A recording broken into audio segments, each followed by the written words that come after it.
श्री अशोक गोयल।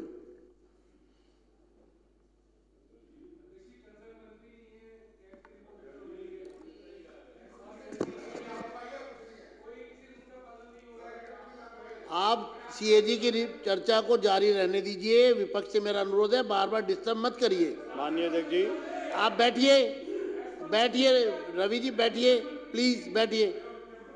अशोक गोयल जी।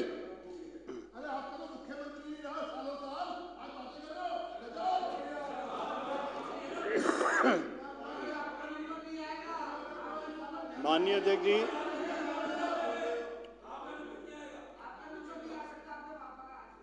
माननीय अध्यक्ष जी, personal attack करने का क्या मतलब इन लोगों का? पर्सनल अटैक करने का क्या मतलब इन लोगों का? आजकल क्या बात करते हैं?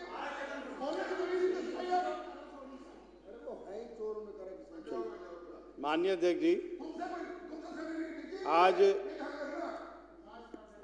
स्वास्थ्य मानव जीवन का महत्वपूर्ण इंडिकेटर है और भारत में राइट टू हेल्थ एक रिकॉग्नाइज्ड प्रायोरिटी है। और आज सीएजी की रिपोर्ट जिस पर चर्चा हो रही, सीएजी की रिपोर्ट सिस्टम के बारे में, इंफ्रास्ट्रक्चर के बारे में, सिस्टमेटिक फेल्योर के बारे में, डॉक्टर्स के बारे में और दवाइयों के बारे में विस्तृत रूप से ये रिपोर्ट दी गई। और सीएजी की जो रिपोर्ट है वो चीख चीख कर कह रही कि ये जो आपदा की सरकार थी, इसने दिल्ली के लोगों के स्वास्थ्य के साथ खिलवाड़ किया है। दिल्ली में जो बजट दिया गया केंद्र सरकार के द्वारा, उसको खर्च नहीं किया गया। अस्पतालों में बेड नहीं थे, बेड बढ़ाए नहीं गए, नकली या निम्न स्तर की दवाइयां खरीदी गई, डॉक्टर्स सही मात्रा में नहीं थे, पैरामेडिकल स्टाफ की भी वैकेंसी खाली रही। इनके बारे में सिर्फ एक बात कही जा सकती है कि जब रोम जल रहा था तो नीरो बांसुरी बजा रहा था। इनकी हालत ऐसी थी। मैं आपका ध्यान पैरा 1.9 पेज 10 पर लेकर जाना चाहता हूं। माननीय अध्यक्ष जी, आयुष्मान भारत योजना सितंबर 2018 में भारत के यशस्वी प्रधानमंत्री नरेंद्र मोदी जी ने इस देश के अंदर जो गरीब लोग हैं उनके इलाज के लिए एक योजना लेकर आए, आयुष्मान भारत योजना।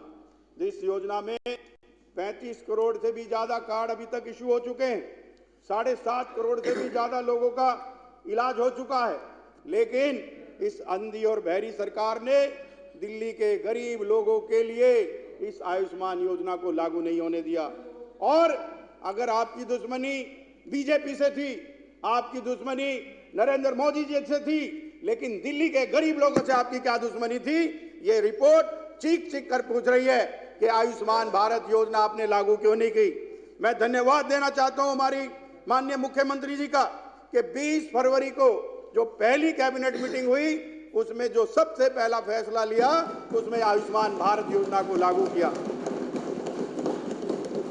अब अगर किसी गरीब के घर में कोई बीमार होगा, उसको ऑपरेशन कराने के लिए अपने घर को गिरवी नहीं रखना पड़ेगा। अब किसी के घर में कोई बीमार होगा तो उसको मां के और बहन के जेवर गिरवी नहीं रखने पड़ेंगे। अब किसी के घर में होगा कोई बीमार, इलाज कराएगी रेखा गुप्ता जी की सरकार।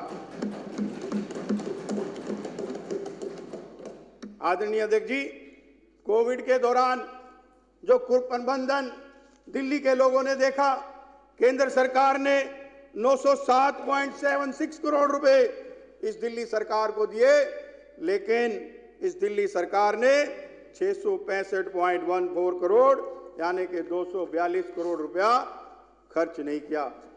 कोरोना का मंजर हम सबके सामने, आंखों के सामने अभी भी गूंज रहा है। देश और दुनिया कोरोना महामारी से जूझ रही थी। दिल्ली के कितने भयावह हालात थे, लेकिन दिल्ली की सरकार अपने शीश महल में और शराब नीति के घोटाले में मस्त थी।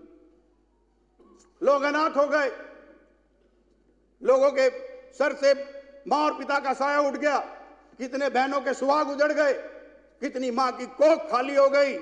लेकिन इस दिल्ली की सरकार ने केंद्र सरकार द्वारा दिया गया पैसा खर्च नहीं किया गया। अस्पताल में बेड नहीं थे, ऑक्सीजन नहीं थे, इंजेक्शन नहीं थे, दवाओं की कालाबाजारी जारी थी। लेकिन इस लापरवाही लापरवाही सरकार ने ये पैसे को खर्च नहीं किया गया। इससे ऑक्सीजन खरीदी जा सकती थी, बेड बढ़ाए जा सकते थे, रेमडेसिविर के इंजेक्शन खरीदे जा सकते थे, दवाइयां खरीदी जा सकती थी।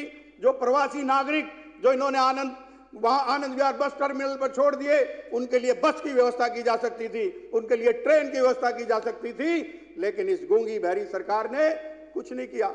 मुझे याद है अप्रैल 2021 का मंजर, बत्रा हॉस्पिटल में ऑक्सीजन की कमी से 12 लोग मारे गए, जयपुर गोल्डन हॉस्पिटल में 20 लोग मारे गए, गंगाराम हॉस्पिटल में 20 लोग मारे गए।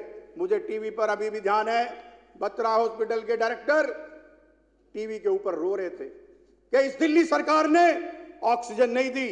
ये दिल्ली सरकार से वो 4 दिन से गुहार लगाते रहे, लेकिन इन्होंने ऑक्सीजन नहीं दी। मैं माननीय अध्यक्ष जी, इन सब काम के लिए ये जितने भी सामने बैठे हैं और पूर्व मुख्यमंत्री, इनको पर उन लोगों की हत्या का मुकदमा होना चाहिए। आदरणीय मुख्यमंत्री जी,